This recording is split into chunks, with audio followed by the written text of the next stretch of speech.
MS Excel के इस अध्याय में होम टैब में स्टाइल ब्लॉक के अंतर्गत आज आप सीखेंगे कंडीशनल फॉर्मेटिंग का उपयोग करना। यहाँ हमने पहले से एक टेबल बना रखी है। इसमें हमने 9 कॉलम बना लिए हैं, जिसमें सीरियल नंबर, स्टूडेंट नेम और मंथ वाइज है, फिर लास्ट में टोटल है। हमें यहाँ देखना है कि जनवरी माह में किस स्टूडेंट ने 50 से ऊपर अंक प्राप्त किए हैं। इसके लिए हम सबसे पहले जनवरी माह वाले कॉलम को सेलेक्ट करेंगे।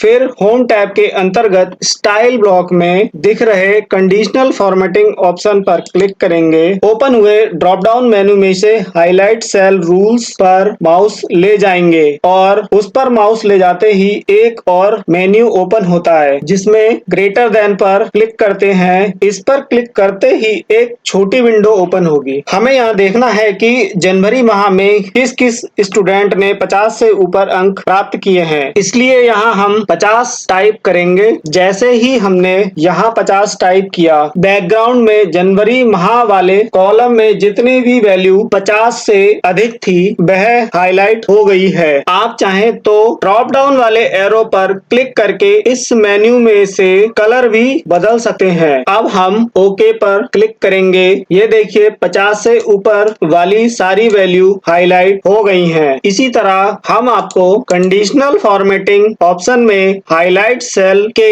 अंतर्गत दिख रहे अन्य ऑप्शन को भी बता देते हैं। जैसे यदि आपको किसी पर्टिकुलर वैल्यू से कम वैल्यू वाले सेल हाईलाइट करने हो तो इस मेन्यू में से लेस देन वाले ऑप्शन को चुनेंगे और फिर एक छोटी विंडो ओपन होगी, उसमें वो वैल्यू डाल देंगे जिस वैल्यू से आपको कम की वैल्यू हाईलाइट करनी है। जैसे कि अभी मैं यहाँ पर पूरी टेबल सेलेक्ट करूंगा, फिर कंडीशनल फॉर्मेटिंग में हाईलाइट सेल रूल्स पे आऊंगा, फिर लेस देन वैल्यू पर क्लिक करूंगा। अभी हमें यहाँ पर 40 से नीचे की वैल्यू अगर ढूंढनी है तो हम यहाँ पर 40 को डालेंगे और ओके कर देंगे। तो आप देखेंगे यहाँ पर 40 से कम की वैल्यू यहाँ पर हाईलाइट हो गई है। अगर आपको किसी दो पर्टिकुलर वैल्यूज के बीच में बीच की वैल्यू वाले सेल हाईलाइट करने हैं तो बिटवीन वाले ऑप्शन पर क्लिक करें और अब यहाँ पर वो दो वैल्यू डाल दें जिसके बीच की वैल्यू वाले सेल आपको हाईलाइट करने हैं। इसके लिए मैं सबसे पहले इस टेबल को सेलेक्ट करूंगा,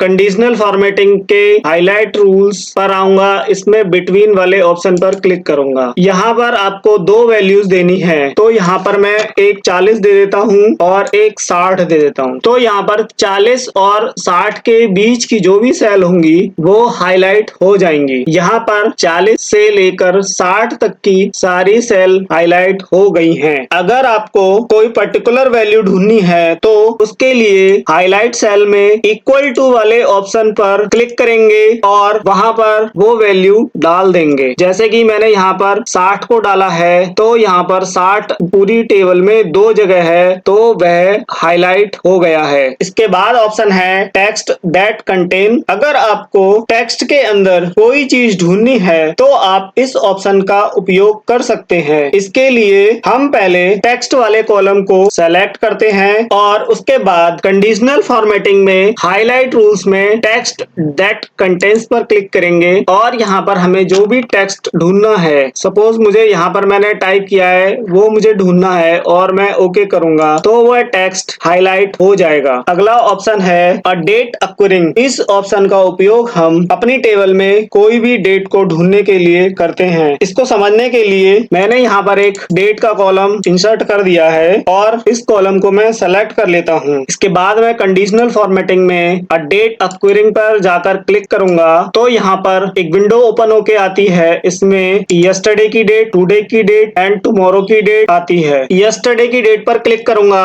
तो जैसे ही ओके करूंगा, यहाँ यस्टरडे की कोई डेट है नहीं तो आएगी नहीं। नेक्स्ट मैं फिर से दोबारा ऑप्शन पर जाता हूँ, फिर मैं क्लिक करता हूँ टुडे, तो टुडे में आज की डेट हाईलाइट हो रही है। ऐसे ही टुमारो पर क्लिक करूंगा तो टुमारो की डेट हाईलाइट हो जाएगी। नेक्स्ट है इन द लास्ट 7 डेज, तो लास्ट 7 डेज की डेट हाईलाइट हो जाएंगी। यहाँ पर है नहीं तो सिर्फ एक डेट हाईलाइट होगी। लास्ट वीक तो पूरा वीक हाईलाइट हो जाएगा। नेक्स्ट वीक तो पूरा नेक्स्ट वीक हाईलाइट हो गया यहाँ पर और ओके कर देंगे तो ये पूरा नेक्स्ट वीक हाईलाइट हो गया है। इसके बाद अगला ऑप्शन है डुप्लीकेट वैल्यू। तो उसके लिए हम पहले टेबल सेलेक्ट करेंगे, फिर कंडीशनल फॉर्मेट फॉर्मेटिंग के हाईलाइट सेल रूल्स के अंतर्गत डुप्लीकेट वैल्यू पर क्लिक करेंगे तो यहाँ पर जो भी डुप्लीकेट वैल्यू हैं वो यहाँ पर हाईलाइट हो रही हैं। जैसे ही मैं डुप्लीकेट पर क्लिक करूंगा तो ये सारी डुप्लीकेट वैल्यू हाईलाइट हो गई। इसमें एक ऑप्शन और है यूनिक, जो सिंगल वैल्यू है वो यहाँ पर ओके करते ही येलो कलर से हाईलाइट हो गई हैं। इसके बाद कंडीशनल फॉर्मेटिंग में अगला ऑप्शन है टॉप बॉटम रूल्स। इसकी सहायता से आप top 10 item, bottom 10 item, top 10%, bottom 10%, above arrow, below arrow यहाँ पर निकाल सकते हैं। कंडीशनल फॉर्मेटिंग के अंतर्गत अगला ऑप्शन आता है डाटा बार्स। इस पर माउस ले जाने पर एक और मेन्यू ओपन होगा। इनमें से यदि आप कोई ऑप्शन चुनते हैं तो सेलेक्टेड कॉलम के सेलेक्टेड सेल में उनमें फील्ड की गई वैल्यू के अनुसार डाटा बार बन जाएंगे। इनमें अलग अलग कलर्स के बार हैं। आप अपनी इच्छा के अनुसार जो भी कलर चुन सकते हैं। जैसा कि मुझे जनवरी वाले कॉलम में डाटा बार इंसर्ट करना है तो मैं सबसे पहले डाटा बार्स पर क्लिक करूंगा, फिर यहाँ पर जो ब्लू डाटा बार है उस पर क्लिक करूंगा तो आप देखेंगे कि जो कॉलम है उसकी हर सेल में वैल्यू के अनुसार डाटा बार बन चुके हैं। कंडीशनल फॉर्मेटिंग का चौथा ऑप्शन है कलर स्केल्स। सेलेक्टेड कॉलम के सेलेक्टेड सेल में उनकी वैल्यू के अनुसार अलग अलग कलर आ जाते हैं। जैसा कि मैंने यहाँ पर जनवरी वाला कॉलम सेलेक्ट कर रखा है और जैसे ही मैं कलर स्केल वाले first option green, yellow, red colour scale पर क्लिक करता हूँ तो यहाँ पर अलग अलग टाइप के कलर आ गए हैं। कंडीशनल फॉर्मेटिंग का अगला ऑप्शन है आइकॉन सेट। इस ऑप्शन की मदद से हम अपने सेलेक्ट किए हुए कॉलम में हर सेल के अंदर एक आइकॉन इंसर्ट करा सकते हैं। जैसे कि यहाँ पर मैंने फर्स्ट वाले ऑप्शन पर क्लिक किया तो 3 कलर्स एरो हैं तो ये एरोज यहाँ पर हर वैल्यू के आगे आपको दिखाई दे रहे हैं। कंडीशनल फॉर्मेटिंग का अगला ऑप्शन है क्लियर रूल। इसकी सहायता से आप सभी रो और कॉलम पर लगी हुई कंडीशनल फॉर्मेटिंग की सेटिंग को हटा सकते हैं। इसमें पहला ऑप्शन है clear rule from selected cell. इसका मतलब है जो सेलेक्ट की गई सेल है हम उससे कंडीशनल फॉर्मेटिंग की लगाई हुई सारी फॉर्मेटिंग को हटा सकते हैं। जैसे कि मैंने यहाँ पर इन ऊपर वाली तीन रो को सेलेक्ट किया और क्लियर रूल पर गया